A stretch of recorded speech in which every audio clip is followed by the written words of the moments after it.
Πάτρις και Θεός όλους του Γενιάς και Τροπόλεως, Νεοπόλεως και Σταυροπόλεως.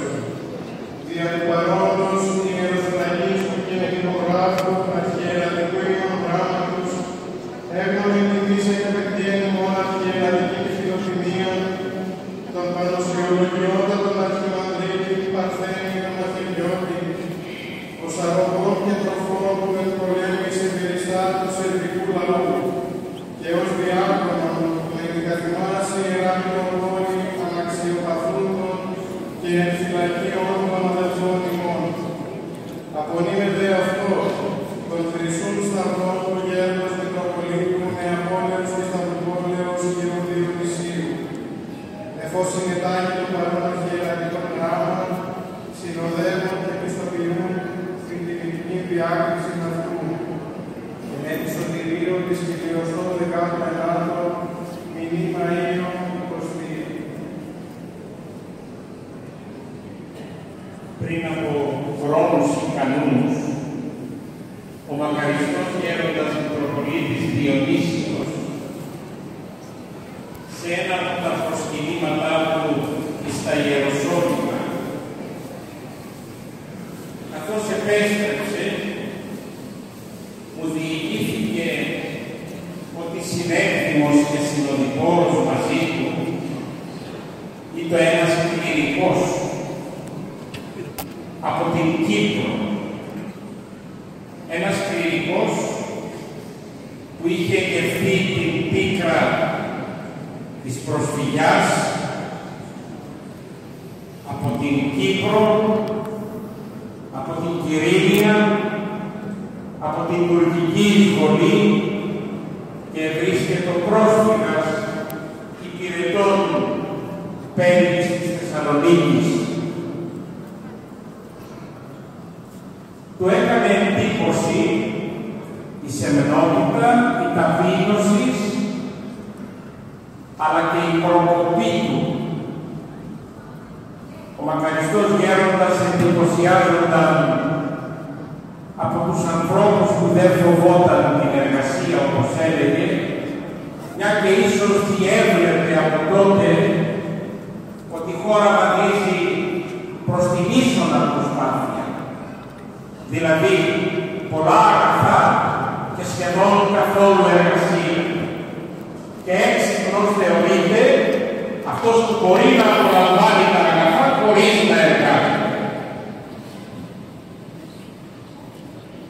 Με δική του εισήγηση, εισήλθε εις των κτίρων της Ιεράς Μητροπόλεως μας. Τοποθετήθηκε στο ναό του Αγίου Κωνσταντίνου και Ελένης, την Ηλιούπολη. Έζησε όλο τον κόπο μαζί με τον πατέρα Πολύδιο της ανοικοδόμησης του ναού, μαζί με τον ευσεβή λαό μας. Δύσκολα πράγματα, όχι απλά, όπου συντελείται έργο υπάρχουν πειρασμοί και δυσκολίες. Δεν είναι απλά να χτιστεί μια εκκλησία. Υπάρχουν πολλά εμπόδια που μαρτυρούν ότι είναι έργο του Θεού και αυτό και διαβάλλεται από εμάς τους ιδίους. Κάναμε το πρώτο μας ταξίδι στην κρίση στην Ιουγκοσλαβία. Τότε η ιεραποστολική του φλόγα άναψε και έγινε ο πατέρας χιλιάδων ορφανών από τον πόλεμο.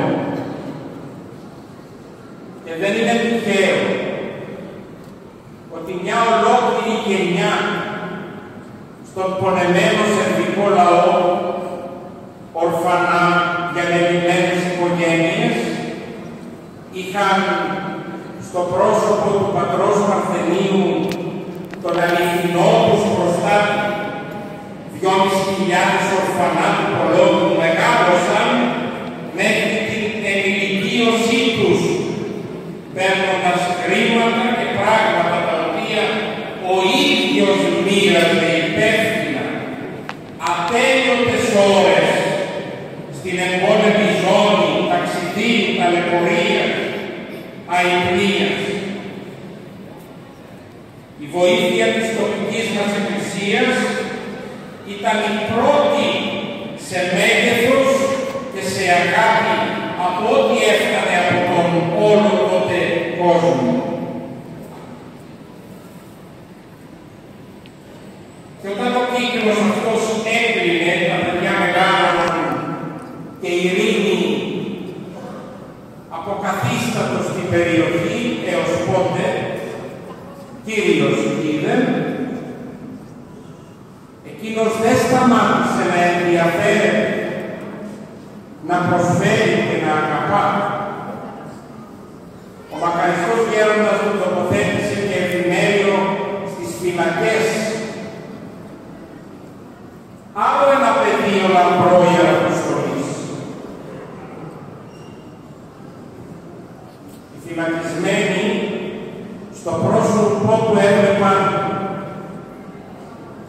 την επανάληψη των ευαγγελικών λόγων του Χριστού μας στο Ευαγγέλιο της Κυριακής της Κρίσεως, εν φυλακή και επισκέψασθεν. Ατέλειωτες ώρες προσευχής, δουλειάς, λειτουργίας, βαπτίσεις, γάμων, εξομολόγηση. Ένας άθλος και σε αυτόν τον τομέα, όπου τοποθετήθηκε, τοποθετούσε την καρδιά του. Και όταν τοποθετείς την καρδιά σου, ο χρόνος που έχεις είναι για τη διακονία σου.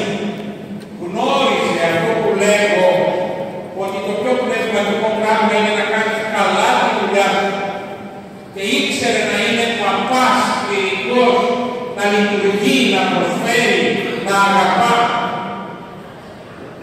Τα υπόγεια του ναού και οι κατακόμοι ήταν ιεραποστολικό κέντρο, αμέτρητα φορτηγά, φόρτωναν τον κόπο της αγάπης των ανθρώπων. Και αυτός μπροστάρης και έκανε τον κόπο της προσφυγιάς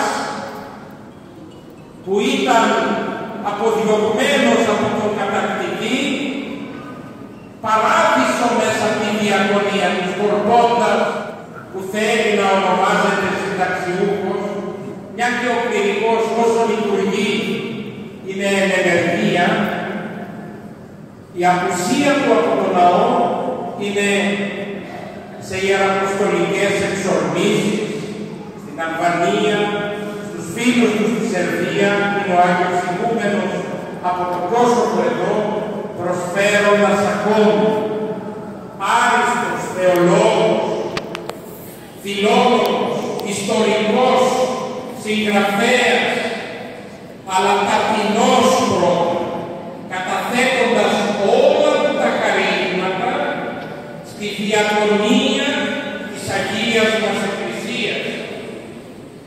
Είμαι ευγνώμων απέναντι σου, Πάτερ Καθένα, για τη διακονία σου. Έβγαλες πολλές φορές με αξιοπρέπεια την τρόπο, εκπροσωπώντας την επαξίωση με την αγάπη σου και τη διακονία σου. Είμαι ευγνώμων στο πρόσωπό σου και αποτελείς παράδειγμα προς μίμηση και για εμένα και για νεότερους αδελφούς μας. Ο τρόπος με τον οποίο διαγώνισες και διακονείς την Εκκλησία του Χριστού. Η προσευχή μου, η αγάπη μου και η ευγνωμοσύνη μου σε αγκαλιάζει, με θερμήνουν την παράκληση να μένεις εδώ με το πρόσωπό σου και την αγάπη σου, να βλέπουν οι πιστοί το πρόσωπό σου και εγώ και οι αδελφοί σου οι συμπρεσβύτεροι, γιατί όντως είναι διδαχή. Θεώρησα καλό αυτή την ημέρα της χαράς και της πανηγύρεως να τιμήσω το πρόσωπο και τη διακονία σου με ένα σταυρό, αυτό του γέροντος Μητροπολίτου Διονυσίου, αυτόν που σε επέλεξε, αυτόν που σε αγάπησε, με αυτόν που διακόνησες με εμένα ως πρεσβύτερος αδελφός μας. Η διακονία μας, πατέρες και αδελφοί, είναι σταυρός.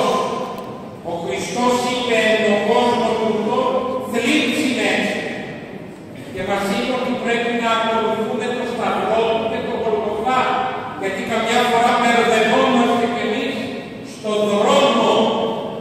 Γι' αυτό λοιπόν το παράδειγμα του πατρός Παρθενίου είναι παράδειγμα για όλους μας. Άξιος! Άξιος! Άξιος!